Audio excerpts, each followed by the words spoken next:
আজ সকলের নজর রয়েছে কলকাতা হাইকোর্টের দিকে। তার কারণ আজ হাইকোর্টে প্রাথমিকে ৩২,০০০ চাকরি বাতিল মামলার শুনানি রয়েছে। বিচারপতি তপব্রত চক্রবর্তী এবং বিচারপতি ঋতব্রত কুমার মিত্রের এজলাসে হবে শুনানি। গত ৭ই এপ্রিল এই মামলার শুনানি স্থগিত হয়ে যায় বিচারপতি সৌমেন সেন সরে দাঁড়ানোয়। কথা বলবো আমাদের প্রতিনিধি সৌভিক মজুমদারের সঙ্গে। সৌভিক, আমরা যোগাযোগ করার চেষ্টা করছি আমাদের প্রতিনিধির সঙ্গে। আপনাদের জানিয়ে রাখি, প্রাথমিকের ৩২,০০০ চাকরি বাতিলের নির্দেশ দিয়েছিলেন কলকাতা হাইকোর্টের তৎকালীন বিচারপতি অভিজিৎ গঙ্গোপাধ্যায়। ২০২৩ সালের ১৬ই মে দুর্নীতির অভিযোগে এই নির্দেশ দেওয়া হয়েছিল। সেই নির্দেশকে চ্যালেঞ্জ করে ডিভিশন বেঞ্চে যায় প্রাথমিক শিক্ষা পর্ষদ এবং চাকরিহারা শিক্ষকরা। তাতে অন্তর্বর্তী স্থগিতাদেশ দেয় বিচারপতি সুব্রত তালুকদার ও বিচারপতি সুপ্রতিম ভট্টাচার্যের ডিভিশন বেঞ্চ। এরপর সুপ্রিম কোর্টে যায় প্রাথমিক শিক্ষা পর্ষদ। সুপ্রিম কোর্ট মামলা ফেরত পাঠায় কলকাতা হাইকোর্টে। সেই মামলারই আজ শুনানি রয়েছে। আমরা যোগাযোগ করতে পেরেছি আমাদের প্রতিনিধি সৌভিক মজুমদারের সঙ্গে। সৌভিক, কখন হবে শুনানি?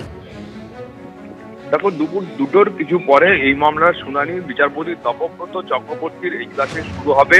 তুমি জানো যে গত দিন যখন শুনানি হয় সেই সময় রাজ্যের তরফে যারা আইনজীবী ছিলেন সেই আইনজীবীরা উপস্থিত ছিলেন এবং অন্যান্য সমস্ত পক্ষের আইনজীবীরাই ছিলেন। কিন্তু মূলত তুমি জানো যে প্রাথমিক শিক্ষা পর্ষদের আইনজীবী তিনি কিন্তু গতদিন সওয়াল জবাব করেছিলেন এবং আজকে তার সওয়াল জবাবের যে প্রক্রিয়া রয়েছে সেটা শেষ হওয়ার সম্ভাবনা রয়েছে। ফলে প্রাথমিক শিক্ষা পর্ষদের যে সওয়াল রয়েছে সেটা শেষ হলে তারপরে অন্যান্য পক্ষের আইনজীবীরা তাদের বক্তব্য পেশ করবেন। এখন তুমি জানো যে মূলত এই মামলার ক্ষেত্রে তৎকালীন বিচারপতি এবং বর্তমান বিজেপি সাংসদ অভিজিৎ গঙ্গোপাধ্যায় তিনি এই ৩২,০০০ প্রার্থীর প্রাথমিক শিক্ষকের চাকরি বাতিল করার জন্য নির্দেশ দিয়েছিলেন।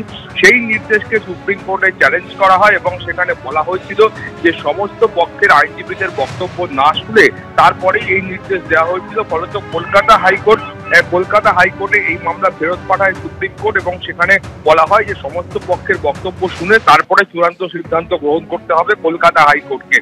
সেই মতো বিচারপতি সৌমেন সেনের এজলাসে এই মামলা পাঠানো হয়। কিন্তু তুমি জানো সম্প্রতি এই মামলা থেকে বিচারপতি সৌমেন সেন তিনি সরে দাঁড়ান এবং তারপরেই এই মামলা বিচারপতি তপব্রত চক্রবর্তীর ডিভিশন বেঞ্চে পাঠানো হয় এবং সেখানেই আজকে এই মামলার শুনানি রয়েছে। ফলে সেখানে শুনানি শুরু হলে তারপরে প্রাথমিক শিক্ষা পর্ষদের যে বক্তব্য রয়েছে সেটা কিন্তু আরো কিছুটা স্পষ্ট হবে। ধন্যবাদ সৌভিক।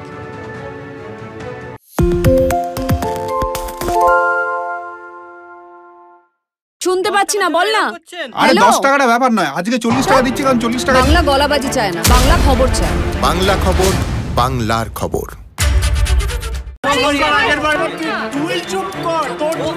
বাংলা ঝামেলা চায় না, বাংলা খবর চায়। বাংলা খবর, বাংলার খবর।